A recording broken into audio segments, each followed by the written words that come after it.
আমি রেখে টেবিল রেখে পাশের বসে আরেকজন বলে আসছি যে খাবারটা দিয়ে যান ভাবি। তো দেখতে পেলে আমার দুটো চোখ গেলে আমি খুব চাপ চোখ বন্ধ হওয়ার কারণে আমাকে বলতেছে আম্মু তুমি ওকে মেরে ফেলো, আমি আর সহ্য করতে পারতেছি না।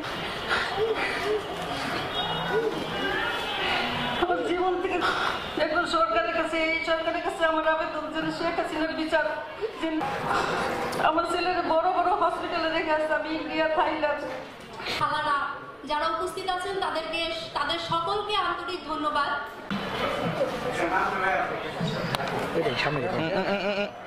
গণ অভ্যুত্থানেই আসি, 24-এর যে গণ অভ্যুত্থান ঘটেছে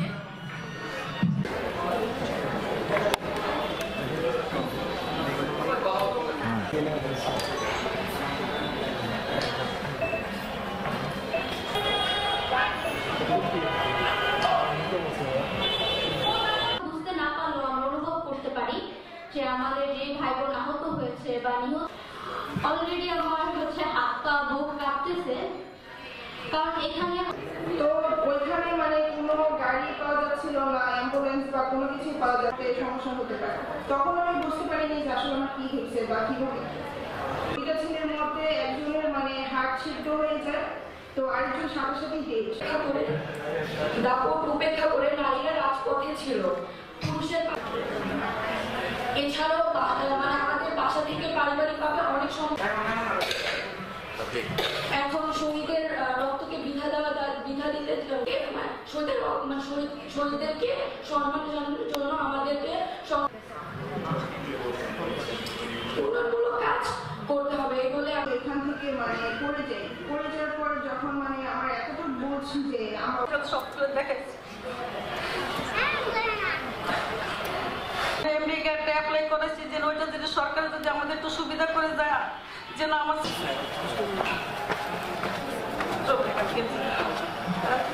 এখন আমাদের মাঝখানে বক্তব্য রাখবেন 2500-এর ছাত্র বৈষম্য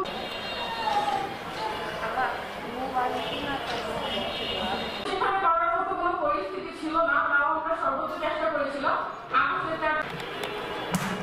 যাই হোক, তো আমরা অনেক রক্তের বিনিময়ে আজকে এই বিপদ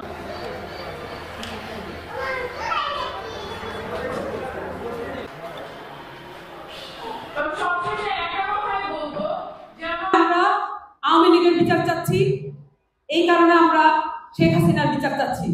তাকে দেশে প্রত্যাবর্তন করা হোক এবং শেখ হাসিনার বিচার করা হবে, এবং এর মধ্যে দিয়ে বাংলাদেশের নারীরা তার যে রাজনৈতিক স্ফুরণ সেটা সমাপ্তি ঘটাতে পারবে, সেটার অন্য মাত্রায় আমরা প্রবেশ করতে পারবো।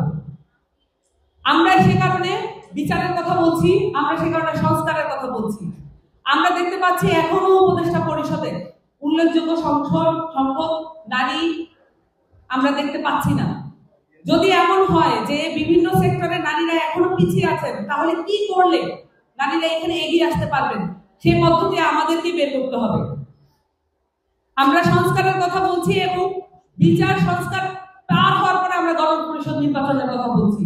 শুধুমাত্র নির্বাচন নয়, এখানে 3টি অবৈধ নির্বাচনের পরে একটি প্রশ্নবিদ্ধ নির্বাচন হতে পারে না, একটি তথাকথিত নির্বাচন হতে পারে না। অবশ্যই হতে হবে গণপরিষদ নির্বাচন, এবং গণপরিষদ নির্বাচনের মধ্য দিয়ে এখানে সংবিধান পুনর্লিখিত হতে হবে। এই সংবিধান পুনর্লিখিত লাস্ট হয়েছিল 72 সালে, এবং সেখানে সংবিধান প্রণয়ন কমিটিতে ছিল একজন মাত্র নারী, বেগম রাজিয়া খাতুন। তিনি ছিলেন শেরে বাংলা একে ফজলুল হকের নাতনি।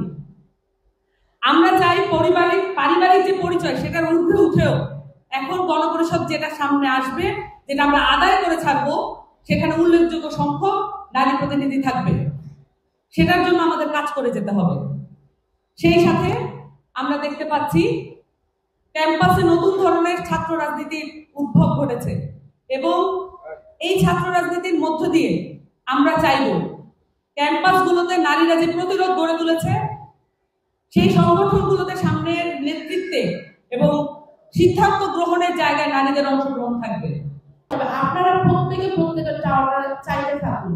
একজন নারী যখন বলে আমি শেখ হাসিনার বিচার চাই, এটা অনেক বেশি শক্তিশালী একটি বক্তব্য। একজন নারী যখন বলে আমি আমার দেশে অর্থনৈতিক উন্নতি চাই,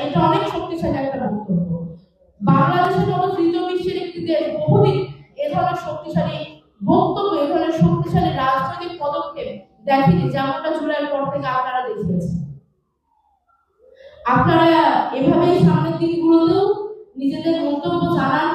রাজনৈতিক সচেতনতা আপনার মধ্যে যদি তৈরি হয়, তবেই আপনি আপনার ঘরের মানুষের এই সচেতনতা দিতে পারেন।